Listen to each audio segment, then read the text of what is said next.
नाशिक जिल्ह्यात दुष्काळाची दाहकता वाढत असून धरणांमधील पाणीसाठा वेगानं खाली होतोय।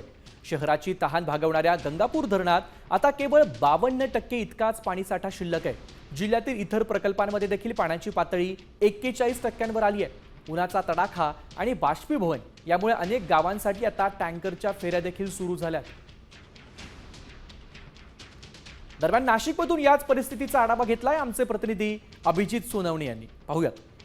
उन्हाचा तडाखा वाढल्याने आता नाशिक जिल्ह्यातल्या धरणांमधला पाणीसाठा आटू लागलेला आहे। मी आता नाशिक शहराला पाणी पुरवठा करणाऱ्या गंगापूर धरणाच्या परिसरामध्ये आहे।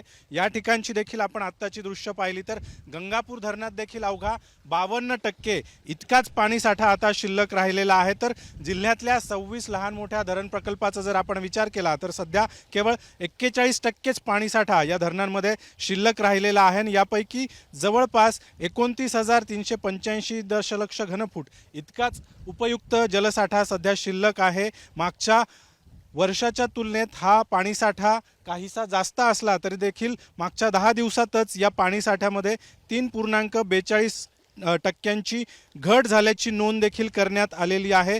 जलसंपदा विभाग आणि प्रशासनाकडून वाढत्या पाणी टंचाईच्या सावटाच्या पार्श्वभूमीवर आता उपाययोजना करायला सुरुवात करण्यात आली आहे। तर नाशिकला देखील 31 ऑगस्टपर्यंत पुरेल इतका पाणीसाठा गंगापूर धरणामध्ये नाही आहे, त्यामुळे नाशिककरांवर देखील पाणी कपातीची टांगती तलवार कायम आहे।